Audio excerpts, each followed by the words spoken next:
जय गुरु जी। जय गुरु जी संगत जी। और शुक्राना बहुत बहुत गुरु जी का। उन्होंने हमेशा हमें अपने शरण में रखा, हमें अपने शरण में लेके आए और रखा। और आज मौका दिया मुझे ये सत्संग शेयर करने के लिए। संगत जी, गुरु जी का तो ऐसा है कि कब जुड़ जाए हमें ही नहीं पता है। जुड़ने के बहुत टाइम बाद अपने को समझ में आता है कि हाँ, हम किसके शरण में हैं और कौन हमें हमारा देखभाल कर रहा है। मैं बॉम्बे में रहती हूँ और मेरी मम्मी जो दिल्ली में रहती है, वो सबसे पहले गुरु जी से जुड़ी थी 98 में, शायद 1998 में। एंड मैं जब भी बॉम्बे से दिल्ली आती रहती थी तो मम्मी के पास आती थी, तो 4-5 दिन के लिए, एक साल में एक बार या कभी 1.5 साल में एक बार, तो हम गुरु जी के यहाँ जाते थे। और फिर वहाँ शबद, एम्पायर स्टेट जाते थे उस वक्त, एंड शबद चलता रहता था। ज्यादा कुछ समझ में ही नहीं आता था मुझे, और लेकिन हम बैठते थे और उसके बाद लंगर खा के उनसे आज्ञा लेकर जाते थे। और कई बारी बहुत सारा प्रसाद भी देते थे वो, कड़ा प्रसाद, और या फिर आई थिंक एक बार उन्होंने बूंदी के लड्डू सब चूड़ा करके ऐसे हाथ में मल के हमें सबको देते थे। एंड जनरली वो किसी से कुछ कहते नहीं थे, सब लोग आते थे, माथा टेकते थे और बैठ जाते थे। शब्द चलते रहते थे। सिर्फ कभी किसी को स्माइल कर दिया, and just give a smile, knowing look, और ऐसे ही कुछ, बट जनरली कुछ कहते नहीं थे। तो ऐसे एक बार मुझे याद है, शायद 2005 की बात होगी, मुझे एग्जैक्टली अराउंड दैट टाइम। और उस वक्त हम वैसे ही गए और माथा टेका और फिर बैठ गए। और जब आई थिंक आज्ञा लेने के टाइम आया तो गुरुजी ने मुझे कहा कि तुम्हारी पीएचडी हो गई। तो मैं बोला नहीं गुरुजी। अब इसके पीछे ये था कि मैं ऑलरेडी काम कर रही थी और मेरा छोटा बच्चा था, एंड उस वक्त आई थिंक शायद 2 या 3 साल का होगा। तो मेरे पेरेंट्स बोलने लगे कि तुम्हें पीएचडी कर लेना चाहिए, अगर कॉर्पोरेट सेक्टर में नहीं, मतलब लेट होता है, बच्चे को नहीं संभाल सकते, तो तुम टीचिंग कर लो, इसलिए पीएचडी करो। तो उस चक्कर में जब 2001 की बात हुई, एंड मैंने एग्जाम भी लिखा था पीएचडी के लिए, और मिला भी, मुझे एडमिशन मिल गई थी, लेकिन उनके पास गाइड नहीं था। और बहुत अच्छा इंस्टीट्यूट, मतलब बॉम्बे का सबसे बड़ा इंस्टीट्यूट था एमबीए का, तो वहां पे मिल गया था, लेकिन उनके पास गाइड नहीं। तो सिंस एनीवे मैं अपना काम कर रही थी और मेरा जॉब अच्छा चल रहा था, तो मैंने भी उस पर ज्यादा ध्यान नहीं दिया कि चलो चल रहा है।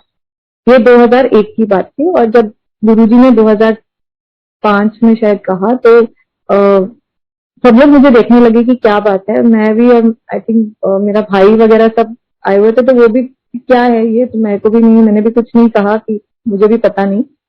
और अगले साल जब एड आया था पेपर में पीएचडी के लिए फॉर वर्किंग प्रोफेशनल, बहुत अच्छे इंस्टीट्यूट बॉम्बे का, तो मैंने अप्लाई किया और आराम, ये 2006 की बात है, और मुझे एडमिशन मिल गई। और जब मिली उसके बाद में बहुत अच्छे से गाइड भी बहुत अच्छे मिल गए, और उसके बाद बहुत सारी मुश्किलें आई ड्यूरिंग द पीएचडी, लेकिन सब निकल गया। और 2010 में मैंने अपना कंप्लीट किया, 2011 में मुझे डिग्री भी मिल गई। अब मैं 2006 की बात करती हूँ। आई थिंक मम्मी को काफी टाइम से गुरुजी बोलते रहे कि तुम अपनी बेटी को बुलाओ, बेटी को बुलाओ। तो शायद मम्मी हमेशा बोलती थी कि वो नहीं यहाँ तक, मतलब छोटा बच्चा है, ऑफिस भी है, वो छुट्टी लेगी नहीं, मैं वैसे भी कम लेती हूँ छुट्टी, तो कैसे बुलाऊं। मतलब शायद एक आध बार शायद बोला भी होगा मुझे, बट उन्होंने भी इतना फोर्स नहीं किया, मैंने भी शायद नहीं इतना ये किया। फिर I think October Diwali time mummy, हम गए दिल्ली, गए कि हम दिवाली दिल्ली ही जाएंगे, मम्मी, मैं और मेरे हस्बैंड, अंकल और बेटा, हम दिल्ली गए। और एज यूजुअल एम्पायर स्टेट गए और लंगर किया। और जब आज्ञा लेने की वक्त आया, तो गुरुजी से जब आज्ञा लेने गई, तो मुझे उन्होंने कहा तो कल है ना इससे, तो कल फिर आई, लंगर खा के जाएंगे। मैंने अच्छा गुरुजी, तो बोले मम्मी की जरूरत नहीं है, भाई के साथ आज। ठीक है। तो मेरे को समझ नहीं आया क्यों, लेकिन अगले दिन गई और लंगर खाया मैंने, और आज्ञा लेके चली गई। और दिस वॉज अक्टूबर 2006। उसके बाद में आते आते शायद दिसंबर जनवरी तक ऐसा हो गया कि हमारे कंपनी में जो राइवल कंपनी के जो ऑफिशियल्स थे वो आके हमारी कंपनी में काम करने लग गए और वो अपने लोग लेके आ गए। तो वातावरण बहुत खराब हो गया, बहुत पॉलिटिक्स था और सिचुएशन बहुत ही ज्यादा खराब हो गई। तो हमको काम करने की वहां पे इच्छा ही नहीं थी।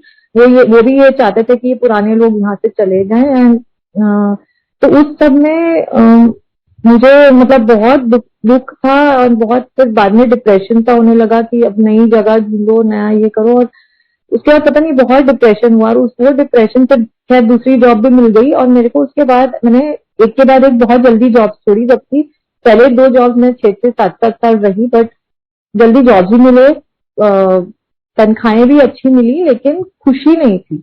बहुत डिप्रेशन में थी और बीच बीच में एक आध बार आई थिंक मई 2007 की बात होगी, तो आई थिंक हर हफ्ते में बीमार पड़ रही थी और 5-6 किलो तो ऐसे ही कम हो गए।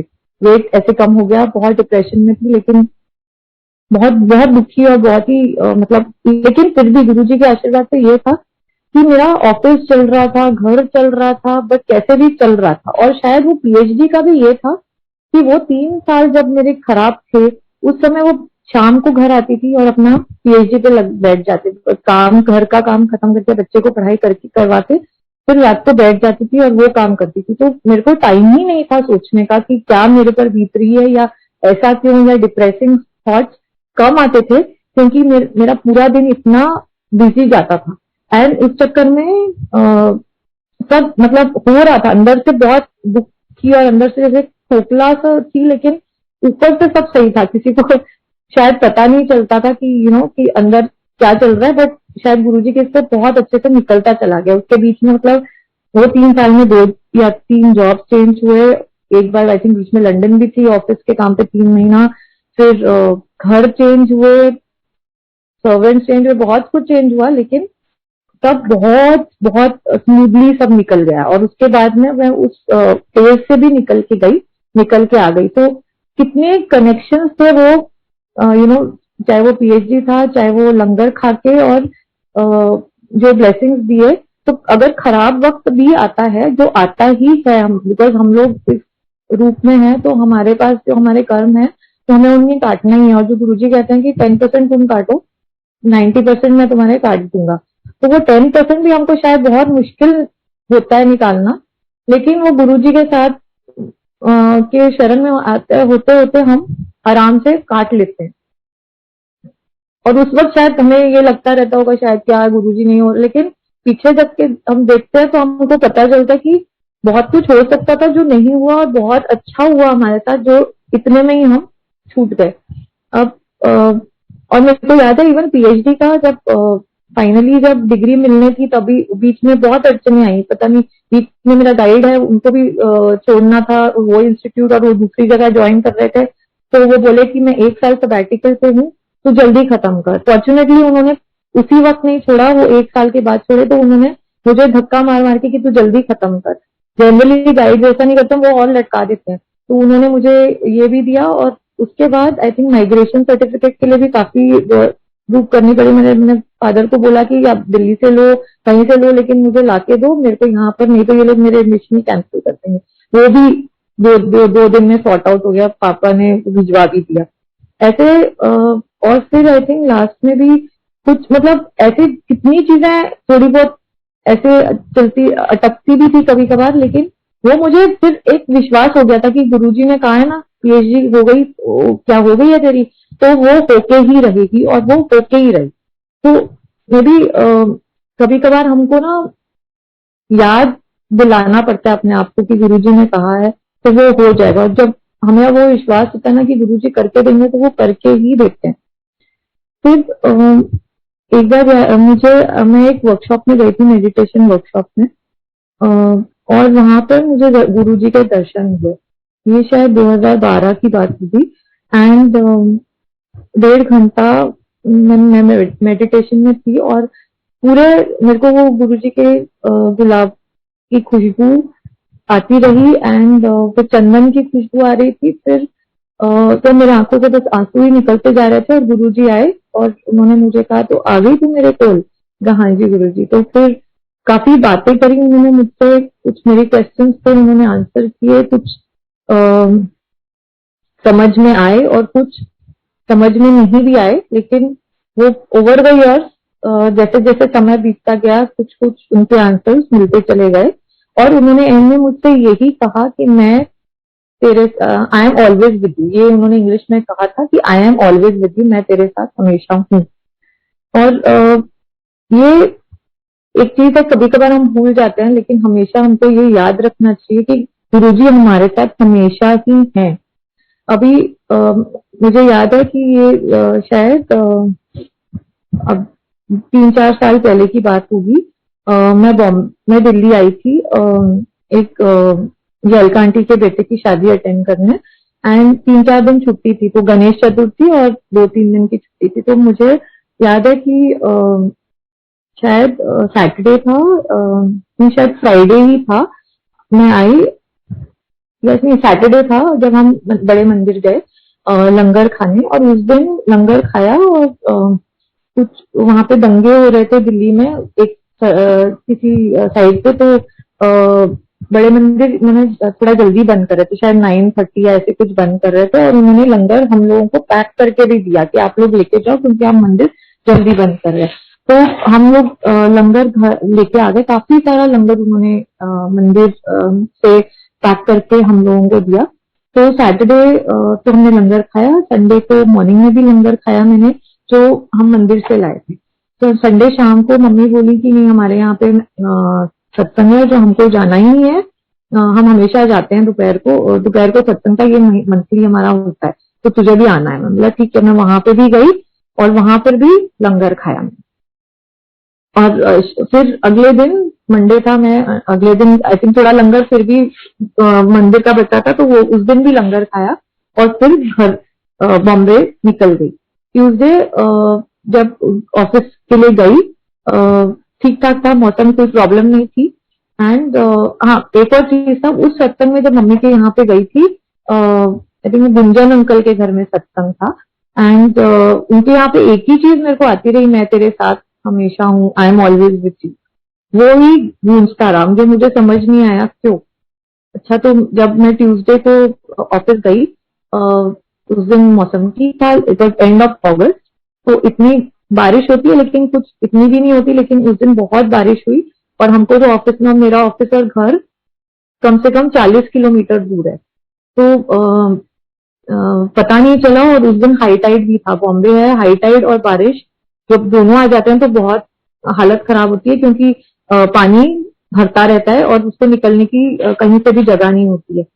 तो मेरे मतलब ऑफिस में सबने बोला, आई थिंक एचआर का भी आ गया था कि जिसको निकलना है निकल जाओ, क्योंकि 4 बजे हाई टाइड होगी, तो आपको पहले निकलना है तो निकल जाओ। तो मैं शायद 3 बजे ऑफिस से निकली कि चलो निकल जाती हूँ, 4 तक मैं घर पहुंच जाऊंगी।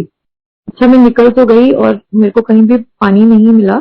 मैं स्टेशन पे आई, गोरेगांव स्टेशन, और ट्रेन चल रही थी, तो मैंने ट्रेन ले ली, उनका ट्रेन फास्टेस्ट है तो ले ली। और सडनली अंधेरी पे ट्रेन रुक गई, दैट मीन्स 2 ही स्टेशन आगे निकले थे, और उन्होंने कहा यहीं पे ट्रेन सब खत्म हो जाती है और आगे नहीं चलेगी।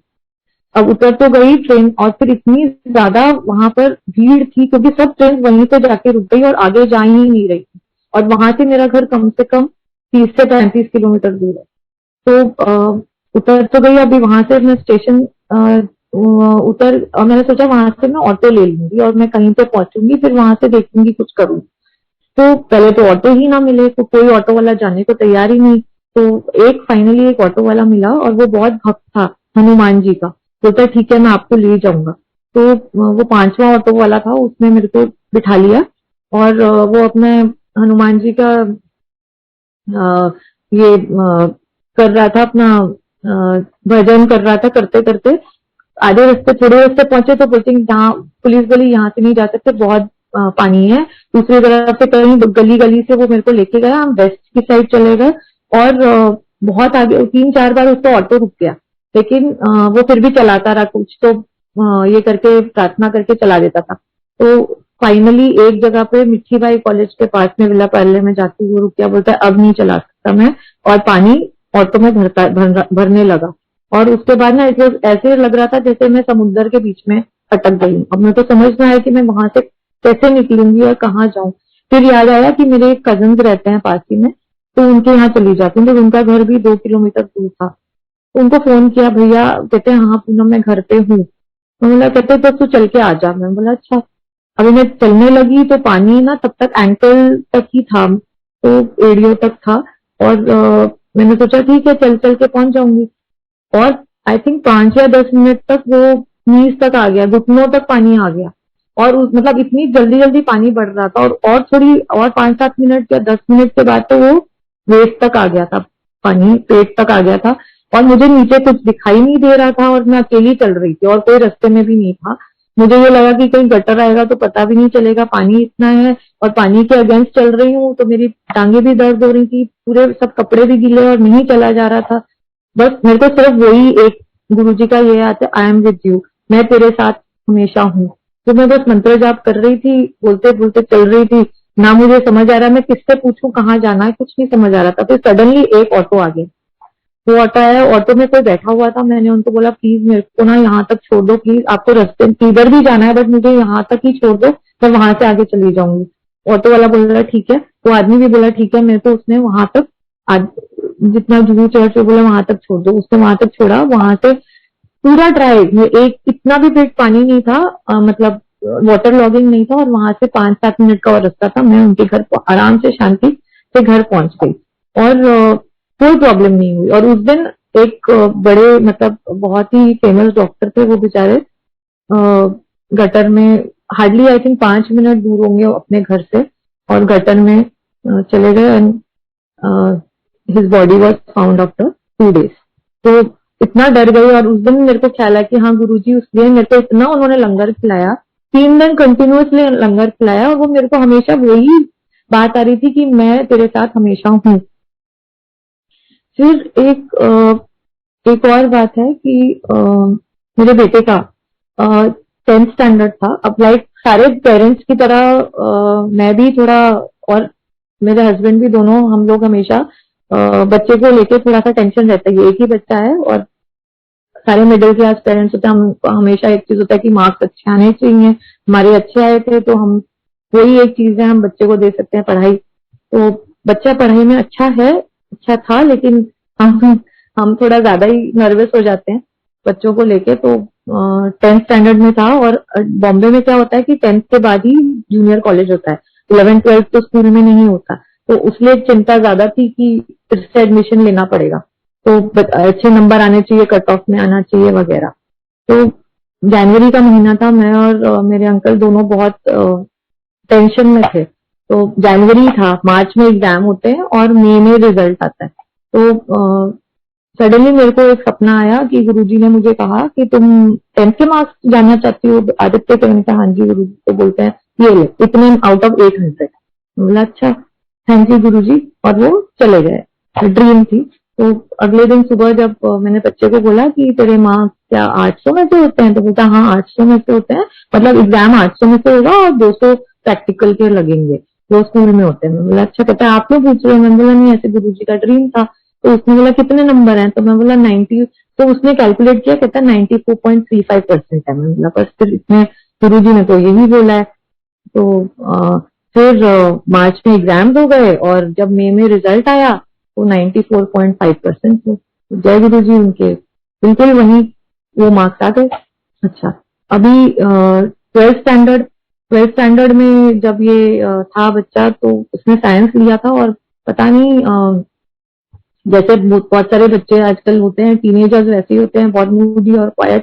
तो हमको समझ में ना आए कि बच्चे को क्या चाहिए क्या नहीं चाहिए, बात भी समझ नहीं आता था। और बस एक ही चीज हम गुरु जी को प्रे करते रहते थे। फिर 12th के बोर्ड हो गए। 12th के बोर्ड जैसे हुए कि मैथ्स का पेपर तो बहुत ही खराब था। वो साल इतना खराब था कि पार्लियामेंट क्वेश्चन हो गया कि इतना खराब पेपर क्यों दिया गया था बच्चों को। तो और इसका फिर फिजिक्स भी खराब था। तो मेरे को ये बच्चा भी बोलता था कि मेरे को नहीं पता कि इस बार क्या होने वाला है, कि मार्क्स इतने खराब आने वाले हैं, मुझे कुछ पता नहीं है। हम बोले भाई ये तो 12th है, और 12th के बाद सारे एडमिशन होते हैं, समझ ना आए तो ठीक है। फिर ये मार्च में एग्जाम्स हो गए एज यूजुअल। मई में रिजल्ट्स आते हैं, ये बिगनिंग मई की बात है। एक दिन उसी टेंशन में मैं ड्राइंग रूम में बैठे बैठे रोते रोते रात को सो गई सोफा पे। और बस गुरुजी आप प्लीज इसको रिजल्ट निकलवा दो प्लीज गुरुजी, बोलते बोलते मैं सो गई। आंख लग गई होगी और रो रही थी और सो गई। फिर सडनली गुरुजी आए ड्रीम्स में और उन्होंने कहा कितने नंबर चाहिए तेरे को। मैंने कहा गुरुजी जो आप देखो जैसे आपको ठीक लगे। नहीं तू बता कितने नंबर चाहिए तेरे को। मतलब गुरुजी मुझे नहीं पता, मतलब नहीं तू ही बताएगी कितने नंबर चाहिए। मैंने कहा अच्छा गुरुजी 90% तो आने ही चाहिए ना। तो इतना करके हो गया खत्म। मेरा बेटा बोलता है 90 तो मेरे कभी भी नहीं आ सकते, आपको पता है कितना गंदा पेपर गए थे, ये हो गया था। मैंने कहा गुरुजी ने बोल दिया तो 90 आ ही जाएंगे। एंड वही हुआ।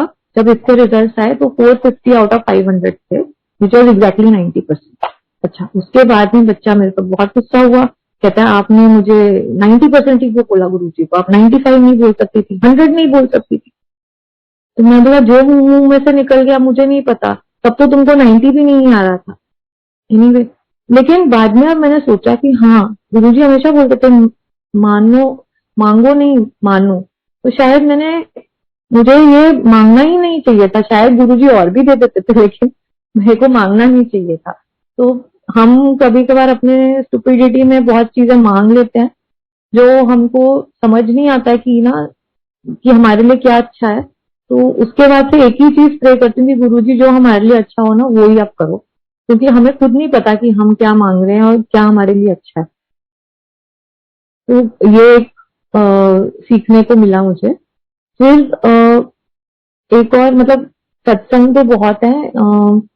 कभी कभी अगर हम देखने जाएं तो हर क्षण ही सत्संग में निकल जाता है, क्योंकि हर क्षण में कुछ भी हो सकता था या कुछ मतलब हर एक टाइम कुछ ना कुछ मैजिकल हो ही जाता है, लेकिन हम ही उसको देख नहीं पाते या कभी कभी फॉर ग्रांटेड ले लेते हैं। अब जैसे एक बार याद है मुझे, मैं हर थर्सडे मंदिर जाती थी, मुंबई मंदिर जाती थी। मेरे ऑफिस से मुंबई मंदिर शायद पौना घंटे का रास्ता होगा बाय रोड। तो थर्सडे जब ऑफिस खत्म होता था 6 बजे निकलती थी, 6 बजे वहां मंदिर शुरू होता है और 8 बजे तक शबद कीर्तन होते हैं, उसके बाद लंगर होता था। तो मैं 5 to 6 ऐसे निकल जाती थी और 6:45 पहुंच जाती थी मंदिर। तो एक बार याद है कि शायद ऑफिस में बहुत ज्यादा टाइम लग गया था, बट लेकिन मैंने कहा जैसे भी है मैं पहुंचू, मंदिर जाऊंगी जैसे भी है। तो मंदिर पहुंची तो मंत्र जाप हो रहा था और मंत्र जाप करके फिर लंगर शुरू हो जाता है। तो लंगर खा लिया और मैं अपने आप पे थोड़ा सा गुस्सा हो रही थी कि देखो आज अटक गई और मैं ना मंदिर टाइम पे नहीं पहुंच पाई, देखो आज ना चाय प्रसाद मेरा मिस हो गया। मैं बोला ऐसे ही होता है, टाइम पे नहीं पहुंचोगी तो तुम्हारा टाइम देखो चाय प्रसाद मिस हो जाता है, ऐसे ही होगा तेरे साथ, अपने आप को बोल रही थी। और फिर ना मैंने लंगर खा लिया और मैं निकलने लगी और एक पैर आज्ञा ले ली और मंदिर से निकल, एक पैर मंदिर के बाहर एक पैर अंदर था। इतने में सेवादार अंकल आए और तभी कम से कम 100 लोग थे मंदिर में। सेवादार अंकल आए चाय लेके, बोलते हैं आंटी चलो अंदर, आपने तो चाय प्रसाद लिया ही नहीं, अंदर चलो बैठो चाय प्रसाद पी के जाओगे। मतलब गुरुजी हमारी इतनी एक एक चीज की, इतनी छोटी छोटी चीजों का भी ख्याल रखते हैं। आप सोचो कि इतनी छोटी कहाँ सेवादार अंकल को याद पता रहेगा कि 100 लोगों में से किसको मैंने चाय प्रसाद दिया है कि नहीं दिया, वो भी लंगर खाने के बाद। और उन्होंने मेरे को मतलब एक पैर अंदर और एक बाहर, इतना। तो इतना गुरुजी हमारा ख्याल रखते हैं। फिर याद है एक बार मैं ऑफिस के काम से कहीं कॉन्फ्रेंस में बाहर गई थी और मेरे अंकल उस दिन सेवा करने गए थे मंदिर में। तो हम लोग सेवा करते थे संडे को once a week, one Sunday a month. सुबह 7:30 बजे से 11-12 बजे तक वो क्लीनिंग सेवा करते थे हम। तो सारे किचन का और बाकी सब क्लीनिंग करते थे। तो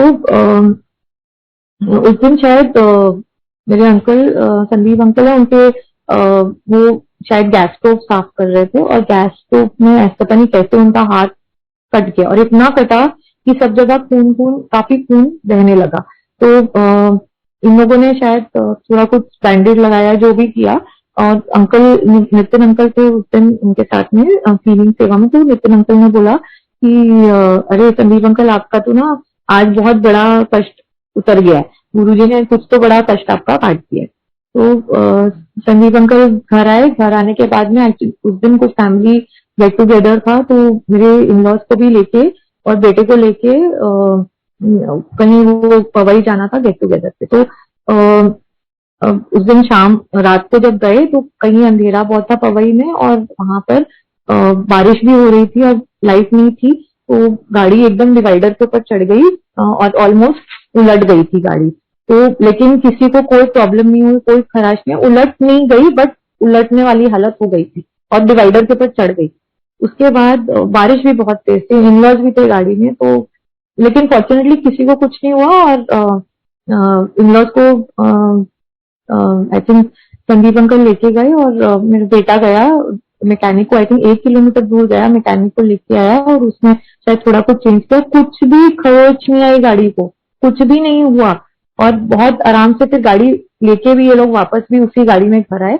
और देखो गुरुजी ने इतना बड़ा कष्ट जो था इतने छोटे से चीज में कटवा दिया। तो ऐसे हैं गुरुजी। अब आप देखो, मतलब वो इतना संदीप अंकल भी बोलने लगे कि इतनी छोटी सी चीज थी लेकिन इतना मेरे को ब्लीडिंग होती रही, घर तक भी ब्लीडिंग होती रही, लेकिन उन्होंने वो कष्ट इस तरह से कटवा दिया।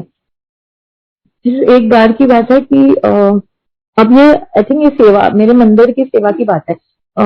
हम इतना बिकॉज दोनों काम करते हैं तो समाव नहीं, मेरे मंदिर में ऐसा था कि 2 बार महीने में सेवा करने आना पड़ता है, और इतने मतलब एक वर्किंग डे और ऐसे सारे काफी सारे ऐसे रूल्स थे जो हम नहीं कर पा रहे उस वक्त।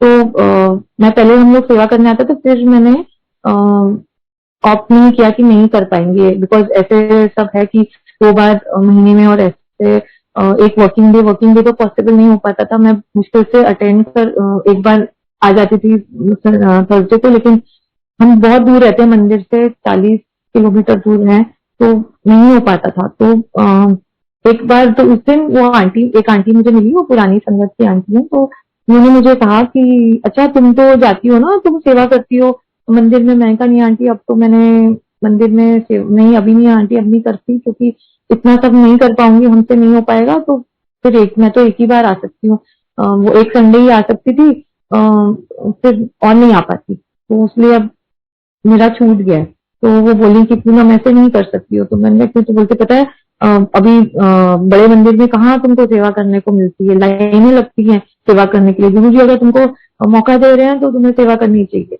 मैं बोला अच्छा आंटी, थोड़ा, मैंने कहा कहते हैं तुम्हें पता है फिर बाद में सेवा करने के लिए लाइन लग जाएगी, अगर तुम्हें मौका मिल रहा है तो करना चाहिए सेवा। मैं अच्छा आंटी ठीक है। तो मैं बाहर इतनी ये ज्यादा तो हम कभी बात करते ही नहीं है, तो लंगर के टाइम शायद ये बात हुई। उसके बाद मैं बाहर निकली और मैं एक अंकल से मिली जो सेवा कर रहे थे, वो नितिन अंकल। तो मैंने कहा अंकल आपको पता है कि कुछ सेवा है जो मैं कर सकती हूँ, क्योंकि इतना टाइम मैं नहीं दे पाऊंगी, हमसे नहीं हो पाएगा। तो बोलने लगे कि नहीं आंटी, मैं भी सिर्फ इसका करता हूँ, मैं अभी वो इंचार्ज नहीं हूँ, तो मैं भी नहीं, मुझे नहीं पता सेवा का। मैंने अच्छा। इतने में से एक और अंकल आए, दौड़ते दौड़ते मेरे पास आए, मैंने उनको कभी देखा भी नहीं। तो उन्होंने मुझे कहा कि आप पूनम टंडन आंटी हो? मैंने बोला हाँ जी। तो बोलते कि आपने अपना सेवादार के लिए नाम दिया हुआ था। मैंने कहा हाँ जी दिया था। तो बोलते हैं कि आप सेवा कर सकते हैं। मैंने कहा हाँ कर सकते हैं, लेकिन आपके अंकल भी सेवा कर सकते हैं। मैंने कहा कर सकते हैं अंकल, लेकिन हम सिर्फ संडे को आ सकते हैं और सुबह क्लीनिंग सेवा में आ सकते हैं, एक संडे या मंथ। तो बोलते हाँ आंटी, आपको जैसे भी सूटेबल है आप बताइए, आप कर सकती हैं, कोई प्रॉब्लम नहीं है। तो मैंने कहा अच्छा आपको किसने बताया? कहते नहीं, हमको बस किसी वो अंकल ने बोला है कि आपको सेवा करने के लिए बोल दिया जाए। तो आपका नाम दिया हुआ था फाइल में, हमने आपका नाम देखा और मैं आपको ढूंढते ढूंढते आया। अभी ये देखो, ये तो गुरुजी के लिए है कि मैंने अंदर, आंटी ने मुझे बोला है कि नहीं तुमको जैसा भी है, और जैसे हमारे टर्म्स पे देखो सेवादार मुझे खुद ढूंढते हुए आए और उन्होंने बोला कि नहीं, आपको जैसे है आप, मैं आपको लिंक मतलब व्हाट्सएप भेज रहा हूँ, आप संडे मॉर्निंग आप सेवा करने के लिए आ जाइए। और उसके बाद से हम रेगुलरली जा रहे थे जब तक कि मंदिर क्लोज नहीं हुआ। तो ऐसे मतलब गुरुजी हमें ऐसे मौका देते हैं सेवा करने के लिए, और मतलब अगर कभी भी जिस भी मौके में हम सेवा कर सकते तो हमें सेवा करनी भी चाहिए। तो अब ये मैंने आपको जैसे बोला कि थर्सडे को मैं मंदिर जाती थी और थर्सडे को लंगर खा के आती थी। तो एक बार हम लोग ट्रिप पे चले गए थे, मैं और संदीप अंकल और पूरा एक ग्रुप था फ्रेंड्स का, जो लद्दाख हम लोग 15 दिन के लिए गए थे। तो वहां पर जब हम पहुंचे लद्दाख, तो हम ले से हमें कारगिल जाना। तो ले से हम जैसे ही निकले, ले के पास में जैसे ऑन द आउटस्कर्ट, ले के आउटस्कर्ट्स पे ही एक गुरुद्वारा है, पत्थर साहब गुरुद्वारा। वो नानक गुरु नानक का जी का कि वहां पर पत्थर पे उनकी पीठ का वो है बना हुआ है। तो वो उस वक्त आए थे 1500 समथिंग में, तो वो अभी भी वहां पर है, और वो गुरुद्वारा जो है वो आर्मी मैनेज करती है। तो हम जब वहां से गुजर रहे थे पत्थर साहब गुरुद्वारा से, तो हमारे वो जो फ्रेंड्स जो साथ में थे वो बोल रहे थे पूनम हम यहाँ पे ना वापसी में आएंगे, तब गुरुद्वारा में माथा टेकेंगे। मैंने बोला ठीक है। जब हम निकले तब वो सैटरडे का दिन था। तो कहते हैं वहां से हम वापस आएंगे, कारगिल से होते हुए वापस आएंगे और ले आएंगे, और वहां से फिर हम लोग सियाचिन की तरफ जाएंगे। बोला ठीक है। तो हम लोग जब कारगिल सब घूमते हुए जब हम वापस आए, तो उन्होंने बोला कल ना जब गुरुद्वारा में माथा टेकेंगे, पहले देखेंगे अगर कहीं रास्ते में दुकान है वहां पे हम राजमा चावल खाएंगे, और फिर गुरुद्वारा पे चाय प्रसाद लेके निकल जाएंगे। बोला ठीक है। अच्छा, ऐसा हुआ कि जो उनका दुकान थी जहाँ पे राजमा चावल मिलते हैं वो शायद उस दिन बंद थी, और हम लोग फिर सीधा निकल गए और सीधा गुरुद्वारा में पहुंचे लंगर के टाइम। 1 बजे लंगर था और 1 बजे हम पहुंचे, एग्जैक्टली जैसे लंगर सर्व हो रहा था। तो हम पहुंचे, हमने माथा टेका सब कुछ और बैठ गए लंगर।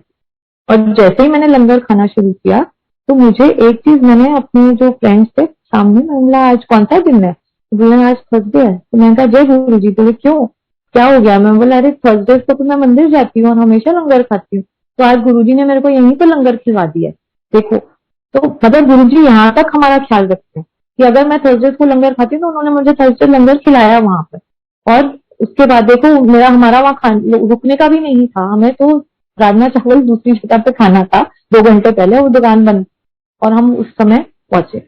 तो इस तरह इतना एक एक इतनी छोटी छोटी चीज के लिए गुरुजी हमारा इतना ख्याल रखते हैं। फिर ऐसे अभी जैसे हमारी मेड है, उसका नाम ज्योति है, तो उसके भी वो महाराष्ट्रन है, और वो इतनी है कि वो मराठी में ही हमसे बात करती है, हिंदी तक में बात नहीं करती। और वो ऐसे ही गुरुजी से जुड़ गई, जैसे हम लोग सत्संग अपने घर में करते थे, तो गुरुजी के साथ में जुड़ती चली गई। हम बोलते थे ठीक है तेरे को बैठना है तो तू बैठ, नहीं बोलते नहीं मैं भी बैठूंगी। क्यों? मेरे को उसके मराठी में बोलती थी मला शांति वाटतं, मतलब मुझे शांति मिलती है। बोला ठीक है। एक दो अभी कुछ कई साल हो गए, मतलब वो 8 साल से मेरे पास है। तो बोलती है कि हाँ अब तो मुझे सब समझ आता है, मतलब हाँ सत्संग मुझे सब समझ में आता है, पंजाबी है तो क्या मुझे सब समझ में आता है। और वो बोलती है इतनी बार जब भी सत्संग हुआ, एक बार जब हमने एक बार अपने घर पे सत्संग पहली बार जब किया था, तो मुंबई मंदिर शुरू ही हुआ था, तो एवरी ऑल्टरनेट वीकेंड में खुलता था। तो जो तभी इतनी संगत नहीं होती थी, बट लेकिन काफी थी कि 250 लोग तक आते थे, तो वो घर में आते थे। तो मेरे को भी शुक्राना का सत्संग करना था कि मेरे बेटे का 12th जब हो गया और उसके बाद में बच्चे को लॉ में एडमिशन मिल गई और बहुत अच्छे कॉलेज में एडमिशन मिली जो वो चाहता था, और बहुत खुश था उसके बाद। तो मैंने कहा कि हम शुक्राना करेंगे गुरु जी का। तो शुक्राना के लिए मैंने जब हमने वो अपने मुंबई कोऑर्डिनेटर अंकल से पूछा कि कहाँ पे, बोले नहीं घर पे करेंगे। मैंने कहा ठीक है। मैंने सोचा, उनसे पूछा कितने लोग होते हैं अंकल, तो वो बोलते हैं 250 लोग होंगे। 250 लोग हमारे घर में, हमारा घर बड़ा है लेकिन 250 लोग तो नहीं आ सकते। तो मैं ये सोच रही थी कैसे करें। फिर मैंने बोला अच्छा हम क्या शायद हॉल ले लें, कैसे करेंगे, समझ नहीं आ रहा था। बोले अंकल बोले कि गुरुजी अपने आप करवाएंगे। मैंने कहा अच्छा, लेकिन अब समझ, अच्छा उसके 2-3 दिन के बाद ही हमारे जो नेबर्स हैं सामने, वो आंटी छोड़ के चली गई, घर छोड़ के चली गई, उनके ऊपर कहीं कुछ सीलिंग वीलिंग कुछ गिर गया, बोलती है मैं इस घर में नहीं रहूंगी, हम लोग गवर्नमेंट क्वार्टर्स में रहते हैं। वो छोड़ के चली गई। और मेरी जो मेड है, तो काम करती है हमारे घर में, ज्योति, वो बोली कि कब वो आ गई इमीडिएटली, पूछती है भाभी आपको पता है ये सामने वाली चली गई है, अब उनका घर हम ले लेंगे सत्संग के लिए, बिल्कुल परफेक्ट पड़ेगा। मैं बोला हाँ, अरे जा रही है। और वो तो बिल्कुल हमारे घर के सामने ही है, तो पूरा एक्सटेंडेड घर मिल गया मेरे को, जितना हमारा घर बड़ा उतना ही वो, और पूरा घर हमको मिल गया।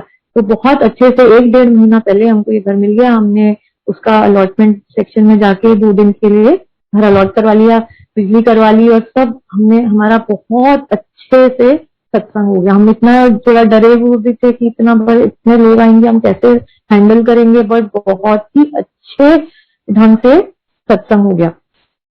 और उसमें मैं अब एक और चीज, हमारी नेबर है एक आंटी, साउथ इंडियन आंटी है, और वो शिवजी मत तो बहुत मानती है। और कभी कभार मैं अपने गुरुजी का जब भी उनको कभी कभार बताती थी कि ऐसे गुरुजी ऐसे, तो बोलते थे हाँ मेरे को भी सत्संग में बहुत मन हो रहा है कि चीज, मैं काफी एल्डरली है, अब तो 80 ईयर्स की, 80+ है। तो तब भी बोलती थी कि चलो तू कब करवा रही है सत्संग, मैं करवाऊंगी तो आंटी आपको बोलूंगी। तो वो आई सत्संग में, और वो डायबिटिक है। अच्छा, तभी मंदिर के सेवादार भी थे, तो उनको मना नहीं, तो मैं बोला आंटी जो भी है आपको खाना ही है, जितना भी लंगर प्रसाद है, चाय प्रसाद है, आपको लेना ही है। बोलती है अच्छा ठीक है। डरते डरते उन्होंने चाय प्रसाद भी लिया, लंगर प्रसाद लिया, लंगर प्रसाद के साथ में हलवा प्रसाद भी लिया, और फिर वो खाया, सब कुछ जो भी प्लेट में था खा भी लिया, और घर चली गई। और फिर अगले दिन सुबह भागते भागते मेरे पास है। मैंने कहा क्या हुआ आंटी? कहते हैं बहुत बहुत बड़ा चमत्कार हो गया। मैंने कहा क्यों? कहते हैं कि ना मैंने अपना ब्लड शुगर का सुबह सुबह टेस्ट लिया, क्योंकि रात को बाद मैंने इतना चाय भी 2 बार चाय प्रसाद ले ली, लंगर प्रसाद भी ले लिया, और उसमें इतना सारा हलवा खाया, घी वाला, इतना स्वादिष्ट हलवा था प्रसाद का, तो खा भी लिया। मैंने सोचा आज तो शुगर मेरी तो हालत खराब हो गई होगी, तो देखा नॉर्मल से भी कम थी। तो सही में जय गुरु जी। मैंने कहा देखो, मतलब मेरे को भी ये हो गया। मैंने कहा लोग जय गुरु जी। तो वो खुद बाद में एक और कहीं सत्संग था, वो कहने लगी मुझे तो सत्संग बोलना ही है ये, अगली बार कहीं जब अपना साउथ मुंबई का सत्संग था, बोलती मुझे साथ में लेके जा, मुझे ये शेयर करना है। और वो किधर भी होता था, कभी भी उनके पास 10 सत्संग हमेशा गुरु जी के होते थे, कभी भी। आज भी आई थिंक लास्ट दिवाली भी शी कॉल्ड मी अप, क्योंकि हम लोग सब अभी कोविड के टाइम्स में हैं और अपने घरों में हैं, तो किसी को मिलते नहीं है, तो उनका फोन आ गया दिवाली वाले दिन सुबह सुबह। मैंने कहा क्या हो गया आंटी? कहती हैं पता है सुबह सुबह मुझे इतने सारी गुलाब की खुशबू आ गई, गुरुजी ने मुझे ब्लेस किया। 1 घंटा, सुबह 5 से 6। तो कोई थोड़ी ना उस समय कोई परफ्यूम लगाता है। मैंने सबसे पूछा भी, किसी ने परफ्यूम लगाया? कहते सब तो सो रहे थे घर में, कौन परफ्यूम लगाएगा? तो कहते हैं मुझे, और उनको हमेशा गुरुजी ने कितनी बार उनको ब्लेस किया है, मतलब जबकि वो रेगुलर सत्संग नहीं है, बट वो बहुत मन से आती है, पूरा टाइम मेडिटेट करती थी, और इतने मन से। और इनफैक्ट आई रिमेम्बर उस दिन उन्होंने जब मेरे घर से गई थी सत्संग के बाद, तो वो बोलने की बहुत आराम से मैं सोई हूँ, और मेरी बेटी का मुझे बहुत चिंता है, क्योंकि शी इज ऑल्सो 50 एंड शादी नहीं हुई है। तो वो कहती थी, मैं ये सोचती थी कि मेरी बेटी मेरे बाद में कौन उसका ख्याल रखेगा। आज मुझे समझ आ गया कि चिंता करने की कोई जरूरत नहीं है, गुरुजी हमेशा हमारे साथ हैं। और मतलब उसी वक्त वो उस दिन शायद ये शब्द चल रहा था, चिंता मत करो, चिंतन करो। तो कह रही है मुझे मेरा मैसेज मिल गया।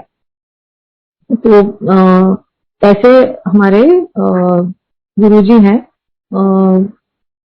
फिर अच्छा, ज्योति का सत्संग ऐसा था कि जो हमारी मेड है ज्योति, तो वो कहती थी कि ये जो बड़ा सत्संग हुआ उसने बहुत सेवा करी थी, मतलब सामने वाले घर का पूरा साफ सफाई करना, मतलब कितने ऐसे 1 महीने से बंद था, तो सब साफ सफाई उसी ने किया, और घर का भी साफ सफाई जो भी और बाकी काम उसने सब इसने करा। और उसके बाद में जैसे 2-4 लोग जो जिन्होंने हमें हेल्प किया, हमने उनको पैसे दिए, तो इसको भी हमने पैसे दिए। तो बोली नहीं मैं पैसा नहीं दूंगी, ये मेरी सेवा। तब हमको पता चला कि ये भी हमारे साथ मतलब गुरुजी के साथ जुड़ गई है। तो उसके बाद कहती है, हमें हमारे पास आई और बोली कि गुरुजी ने इतना, जब भी आपके यहाँ सत्संग होता है मैं भी ब्लेस हो जाती हूँ। उसके हस्बैंड को ड्राइवर है, और वो कहने लगी कि गुरुजी कि वो उसको गुरुजी का कितनी ब्लेसिंग थी कि कितने सालों से टैक्सी की उन्होंने उसने लाइसेंस लिया हुआ था उसके हस्बैंड ने, लेकिन और किसी रिश्तेदार के घर में वो लाइसेंस पड़ा था, लेकिन वो लाइसेंस उसको देता ही नहीं था और खुद टैक्सी चला रहा था। तो वो कितनी बार मांग लेते थे कि भाई मेरा लाइसेंस मुझे दे दो, वो बोलता था नहीं कहीं खो गया है, हमें नहीं पता, हमें नहीं पता। तो कितने साल निकल गए, हम तो थक गए। सडनली कहते हैं आपका सत्संग, आपके घर पे सत्संग हुआ, उसके एक हफ्ते के बाद वही लोग आए और बोलने लगे ये लो आपका लाइसेंस, हमें मिल गया आपका लाइसेंस। तो उसके बाद उसके हस्बैंड ने लोन लिया, लोन भी आराम से मिल गया, टैक्सी ले ली और टैक्सी चलाने लग गया। उसने अपनी नौकरी छोड़ दी और टैक्सी चलाने लग गया, और टैक्सी में उसकी काफी अच्छी बरकत हुई। और उसके बाद जब भी आई थिंक जब यहाँ पे टैक्सी काफी कम हो गई और आई थिंक मिनी बस चलने लग गए, तो उसको आई थिंक टैक्सी भी बहुत आराम से ही could sell it off, and उसको काम भी बहुत अच्छा मिल गया और उसने वापस काम शुरू कर दिया। उसके बाद एक बार हमारे घर में सब सत्संग हुआ, उसके बाद कहने लगी देखो मेरे को घर के लिए लोन मिल गया, उनका कुछ शायद छोटा सा जमीन बिक गया था, उनको अपने हिस्से का पैसा मिल गया, उसने थोड़ा और एक्स्ट्रा पैसा डाला लोन का, और उसने एक घर बॉम्बे में दूर विरार में खरीद लिया। कहने लगी वो भी मैंने अभी किराए पे चढ़ा दिया है, तो मेरा देखो गुरुजी ने मेरे लिए इतना घर का भी इंतजाम कर दिया। तो उसके खुद के भी इतने सत्संग होते हैं, मतलब इतना उसको भी इतना विश्वास है ना गुरुजी का, अगर हम कभी भी भूल गए ना, वो नहीं कभी भूल, अगर हमसे कभी ये रह गया कि अरे ये ना हमने जल प्रसाद नहीं चढ़ाया या भोग का नहीं, वो पहले बोलेगी भोग नहीं चढ़ाया आज, आज ये नहीं हुआ, बोला नहीं भाई अभी लगा रहे। तो उसको हमसे ज्यादा कई बार एट टाइम्स हो जाता है कि ये नहीं हुआ, गुरुजी का करना है पहले, ऐसा। तो एक बार याद है मुझे, मैं मंदिर से आ रही थी और ये क्लीनिंग सेवा करके, तो उस दिन बहुत सारे फ्लावर्स एक अंकल शायद लेके जाते हैं, फ्लावर्स वो लेके जाते थे और बहाने के लिए। तो शायद उस दिन वो अंकल आए नहीं, तो उन्होंने कहा कि आंटी आप ले जा सकते हो ये फ्लावर्स मंदिर से। मैं बोला ठीक है बहा देना, मैं बोला हाँ मेरे यहाँ पे तो सी पीछे ही है, मैं बहा दूंगी। तो आई थिंक 5 या 6 किलो के फ्लावर्स थे, तो वो मैं सारे कैसे भी लेके आई, और मैंने ज्योति को कहा कि चलो जाके बहा के आते हैं। अच्छा वहां ना घर के पीछे सी तो है, लेकिन काफी सारे रॉक्स भी हैं, और रॉक्स के ऊपर चढ़ते चढ़ते मेरी नी में थोड़ा दर्द हो रहा था, तो मैं नहीं चढ़ पा रही थी, तो ये चढ़ गई और चढ़ के उतर के उसने बहा दिया सब, बहा के अच्छे से बहा के आ गई। तो कहती है उस दिन रात को कह रही थी कि जैसे मैं लेटी, कहती मैं अपने हस्बैंड को समझा बता रही थी कि ऐसे मैं भाभी के साथ गई नीचे, और उसके बाद मैंने इतने सारे फ्लावर्स सब बहा दिए, और कहती उसके बाद मैंने ऊपर देखा तो ऊपर गुरुजी दिखे और उन्होंने मेरे को बहुत ब्लेस किया और फिर चले गए। तो बहुत खुश हुई उसके बाद, कहती कि गुरुजी के ब्लेसिंग था। कहती उसके बाद से कहती कि मेरे बच्चे को कभी, बेटा उसका बहुत गुस्से वाला होता था और उसको बहुत बुखार आता था, क्योंकि कभी मुझे मेरा बेटा कभी भी तंग नहीं करता है, और बहुत अच्छे से ना गुस्सा होता है ना उसको बुखार आता है, ठीक ठाक रहता है। और वो ही नहीं, उसके बाद कितनी भी बात होती है किसी की भी, उसके चाहे घर में कितने रिश्तेदार होते हैं बीमार होते हैं, तो पहले मुझे बोलती कि आप मंदिर से जल प्रसाद ले आओ। मेरे को याद है यहाँ तक कि एक बार संदीप अंकल मेरे हस्बैंड, उनको ये हो गया था H1N1 स्वाइन फ्लू हो गया था, जब स्वाइन फ्लू बहुत चल रहा था, एंड मैं उस दिन अकेली गई थी सत्संग में। तभी हमारे आई थिंक मंदिर नहीं था, और हम लोग अलग किसी ना किसी के घर में या हॉल में सत्संग करते थे बॉम्बे में। तो मैं वहां गई, एंड जब मैं माथा टेक के आई थिंक जा रही थी, तो जल प्रसाद जहाँ पे हम जूता वगैरह छोड़ते थे, तो वहां अंकल थे। तो वो अंकल ने बोला कि आज आंटी आप अकेली आई हो? तो मैं बोला हाँ जी। कहते क्यों? मैंने बोला अंकल की तबीयत ठीक नहीं है, उनको ना स्वाइन फ्लू हो गया। तो मैंने बोला लो ये जल प्रसाद लो और घर जाओ ना। ठीक है। मैंने 3-4 दिन अंकल को जल प्रसाद दिया, और उसके बाद अंकल वैसे भी कोई प्रॉब्लम नहीं, बहुत ठीक ठाक अंकल निकल गए, and he was perfectly fine. तो उसके बाद में मतलब बस जय गुरु जी बोला, उस समय कुछ नहीं और बोला। और शायद वो देखने के बाद में ज्योति का ये हो गया कि आई थिंक उसकी भाभी भी बहुत बीमार थी, तो बोलती है आप जाओ मंदिर से मुझे जल प्रसाद लेके आओ। तो मेरे को गाँव जाना है, और बहुत रो रही थी कि मेरी भाभी बहुत बीमार है, बच्चा अब भी हुआ है, तो कैसे सर्वाइव करेगी। और उसकी भाभी आज बिल्कुल परफेक्ट है, उसका बच्चा भी 4 साल का है, बिल्कुल ठीक हो गई, कोई प्रॉब्लम नहीं है। तो इतना विश्वास है, मतलब उसको तो देखो कहीं कुछ भी नहीं था, मतलब उसको ना पंजाबी आती है ना कहीं जाती है, लेकिन बहुत विश्वास। और शायद जितने ज्यादा लोग सिंपल है, उतना ज्यादा लोगों को विश्वास रहता है। अब एक बार की बात है, जब हमारे यहाँ एक बार सत्संग था मेरे घर पे, तो एक 2 आंटीज आई। उनको दोनों आंटीज को किसी ने भी संगत में, साउथ बॉम्बे का जो संगत यूजुअली हमारे यहाँ एक ग्रुप था जो जनरली वीकेंड्स में सत्संग करते थे। तो हम लोग ने वो आंटीज को कभी भी देखा नहीं था। वो आंटीज आई और आके मेरे बेटे के कमरे में वो बेड पे बैठ गई, और एक तरफ उस कमरे में एक तरफ गुरुजी की फोटो लगी हुई थी और पीछे की तरफ पे वॉल पे साईं बाबा की फोटो लगी हुई। तो वो जहाँ बैठी तो उनके सामने गुरुजी की फोटो थी, दोनों आंटीज वैसे बैठ गई।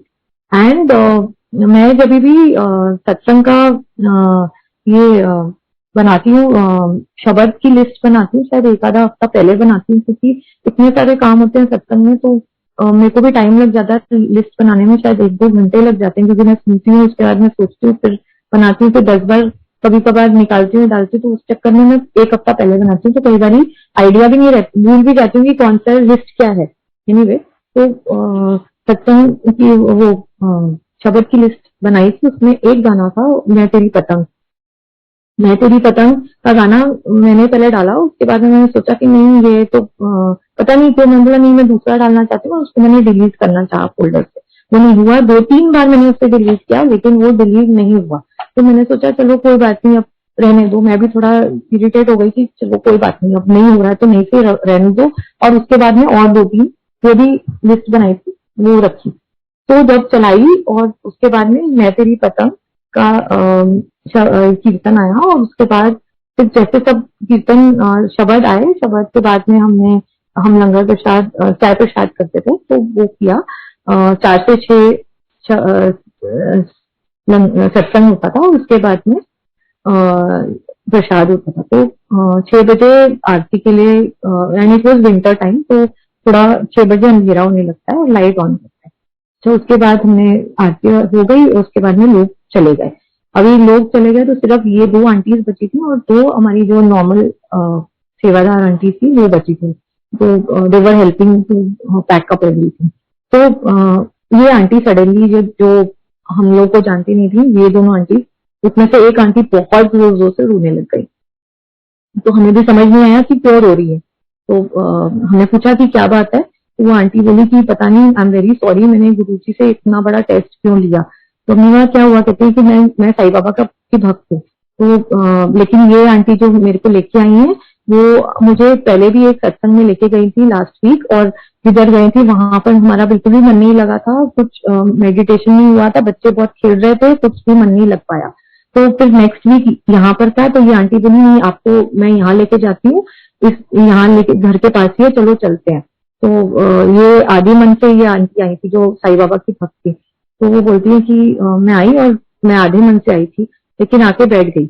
और सारा टाइम ये बोलती रही कि अच्छा आप अगर इतने बड़े संत हो, इतने बड़े महात्मा हो, तो आप मेरी साईं बाबा की एक भजन यहाँ पे आना चाहिए। तो कितने में मैं तेरी पतंग आ गई। मैं तेरी पतंग शायद साईं बाबा के लिए भी गाते हैं। तो वो एकदम से थोड़ा डर गई। तो भी फिर उसने बोला कि मैं अच्छा ये तो एक ही हो गया, अभी एक और भी आप बताओ, ऐसा एक और साईं बाबा का होना चाहिए कीर्तन। तो उसके बाद नेक्स्ट वाला जो था वो था कीर्तन साईं अरदास, जो पुनीत जी का है, वो आने लग गया। तो ये बिल्कुल ही डर गई। उसके बाद बोलने लगी अच्छा गुरुजी आप इतने बड़े हो ना, तो फिर इतने महान हो, तो फिर आप मेरे को साईं बाबा के दर्शन भी करके दिखाओ। अच्छा जब 6 बजे, इसलिए मैंने आपको बोला कहा 6 बजे हमने लाइट ऑन कर, जब अंधेरा होने लगा और सब लोग उठे आरती के लिए, तो ये भी उठी, और जब ये उठी और ये टर्न हुई तो इन्होंने पीछे देखा, तो साईं बाबा की पिक्चर इन्होंने देखा। तो वो बहुत डर गई और बहुत सॉरी फील करने लगी कि भाई मैंने इतने बड़े, मतलब इतने गुरुजी का ऐसे क्यों मैंने कहा, और मैंने ऐसे। तो हमने बोला कोई बात नहीं, गुरुजी इज एवर फॉरगिविंग, आप जाओ मंदिर जाओ, उनके माथा टेको, और देयर इज नथिंग, ऐसा कुछ नहीं। और लेकिन उसके बाद, और उस दिन, मतलब उस दिन के बाद हमने वो आंटी को कभी देखा नहीं। और जो आंटी उनको लेके आई थी, वो आंटी भी मस्कत की थी, और कह रही थी कि मस्कत में कैसे वो पता नहीं गुरु जी से जुड़ी थी, because her husband was not well, and Bombay में भी वो ऐसे शी वॉज विजिटिंग बॉम्बे, और ये उनकी फ्रेंड थी। तो बहुत, मतलब कैसे कैसे गुरु जी, देखो वो शब्द भी डिलीट नहीं हुआ मुझसे, क्योंकि वो भी एक कारण था। तो हर एक चीज, जैसे गुरुजी कहते थे कि कोई भी चीज ऐसे ही नहीं होती, हर एक चीज का कोई ना कोई मीनिंग होता है, या कोई नथिंग इज कोइंसिडेंटल, हर एक चीज हैपेंस फॉर अ रीजन। तो इसीलिए मतलब कितना कितनी सारी मीनिंग अगर हम देखें हर एक चीज में बहुत सारी मीनिंग जुड़ी हुई होती है। मुझे याद है इवन यहाँ तक कि मेरा कॉलीग है, रिपोर्टी है, तो वो मुझे बोला था कि हर थर्सडे आप जाते हो मंदिर, मुझे भी जाना है आपके साथ, देखना है। मैं बोला अच्छा ठीक है, और वो बहुत दूर रहता है ऑफिस से भी और घर से भी, ऑफिस से भी और मंदिर से भी। तो वो मेरे साथ गया और लंगर प्रसाद खाया। और मैंने बोला उसको कि मैं तेरे को बोरीवली स्टेशन छोड़ूंगी, और बोरीवली स्टेशन से भी उसका घर कम से कम 30 किलोमीटर दूर था, और उस समय मानसून था, बारिश बहुत हो रही थी। तो मैं बहुत डर भी गई थी। मैंने कहा भाई मैं वहां तक छोड़ सकती हूँ? कहता है हाँ मैं वहां से बस ले लूंगा खाने के लिए। मैं बोला तू चला जाएगा? हाँ। मैं अपने मन में मैंने सोचा कि गुरुजी आप अभी देख लो, आप इसकी मैंने इसकी रिस्पॉन्सिबिलिटी ली है, लेकिन आप अभी इसको देखो, पहुंचाओ टाइम पे। तो मतलब मुझे ये नहीं होना चाहिए कि भाई मेरे साथ मंदिर गया और ना ये कहीं अटक गया और कहीं ये हो गया। मैंने अभी आप ही देखो इसको। तो मैं तो फिर वहां से मैं ट्रेन लेके आ गई। तो मैंने इसको आई थिंक 10 बजे जब मैं घर पहुंची, मैंने कहा प्रवीण तू घर पहुंचा? तो बोलता है कि बस पहुंचने ही वाला हूँ। कहता है मैम आपको पता है मैं तो बस के लिए वेट कर रहा था। कहते तो 4 बसेस निकल जाती लेकिन मैं नहीं जा पाता, इतनी लाइन थी। सडनली कहता है मैं तो बस की लाइन में खड़ा था, इतने में से एक आदमी ने मुझे पीछे से टैप किया और बोला कि आप क्या थाने जा रहे हो? उसने बोला हाँ। कहते हैं हाँ एक शेरन ऑटो है, आप आ जाओ, 3 लोगों के शेरन ऑटो है, आप आ जाओ बैठ जाओ। तो मैं ऑटो में बैठ गया, और मैं फिर कहता है इतनी लाइन लगी हुई थी ट्रक्स की और वो नाका पे। तो अगर मैं बस में होता तो कम से कम 12 से पहले नहीं घर पहुंचता। वो ऑटो वाले ने कहीं कहीं से गली गली में से निकाल के मैं देखो 10:15 बजे घर भी पहुंच गया, और बारिश भी कितनी हो रही है, मैं तो आराम से घर पहुंच। मैंने कहा कि देखो जय गुरु जी, गुरु जी ने हमें इतना हमारी एक एक चीज की हमें हमारी हेल्प करते हैं। बट कई बार ऐसा होता है कि टाइमिंग उनका होता है। अभी जैसे लास्ट अभी कोविड के टाइम में देखो, बेटे का लॉ खत्म हो गया था, और इससे कहीं जैसे लॉकडाउन में आया तो जॉब्स भी कहीं नहीं थे, तो सब फ्रीज हो गई थी कि कहीं कोई जॉब्स नहीं मिल रही थी, और कैंपस से जब भी नहीं हो पाया बिकॉज तभी लॉकडाउन हो गया। हमको नहीं समझा कि हम क्या करें, और ना हमें इस एरिया को कुछ पता है क्योंकि हम उस एरिया के हैं ही नहीं, मतलब लॉ के हैं नहीं। तो हमको समझ नहीं आ रहा था, कहीं भी कुछ समझ नहीं आ रहा था। अब 6 महीने ऐसे निकलते जा रहे थे, हमको सब लोग बोलते थे कि नहीं कुछ पता नहीं है और सब फ्रीज है, अभी कोई हायरिंग नहीं हो रही है। Suddenly out of the blue जहाँ पे इसने किया था अपना इंटर्नशिप, वहां से फिर इसको बोला कि हम तेरे को थोड़ा लॉन्ग इंटर्नशिप के लिए ले लेते हैं, जॉब हम बोल नहीं सकते हैं, लेकिन काम पसंद आएगा और तो फिर हम देखते हैं। और इसको इतनी अच्छी जगह वहां पे बेस्ट फर्म में जॉब मिल गई, एंड अब कंफर्म भी हो गया है, और बहुत अच्छा चल रहा है इसका, और खुश भी बहुत है। और जय गुरु जी, मतलब आज ये लगता है कि कम से कम मैं फ्री हो गई। बच्चा बड़ा भी हो गया, छोटा था जब ये पैदा होने वाला था, तभी मम्मी ने लोटा मुझे गुरुजी से ब्लेस करवा के भेजा था। और आज देखो बच्चा हमारा इंडिपेंडेंट अपने पैरों पे खड़ा हो गया है, और बस हमें और क्या, गुरुजी के बस चरणों में हम हमेशा रहें, चाहे दुख आए सुख आए जैसे भी हो, हमें बस अपने चरणों में रखो गुरुजी। और एक वो विश्वास हमेशा रहने दो कि आप हमेशा हमारे साथ हो, तो कुछ भी हो हमेशा, मतलब दुख तो आते ही रहते हैं और आएंगे भी, शायद शायद नहीं आएंगे भी, लेकिन वो बस गुरुजी जैसे भी कटवा देते हैं, और कटवा दें बस, वही हमारा है कि शांति से अच्छे से कटवा दें, बस वही हमारी प्रार्थना है। और सबको सुखी रखें, सबको अपने साथ जोड़ के रखें, यही प्रार्थना है हमेशा। तो जय गुरु जी और जय शंकर जी।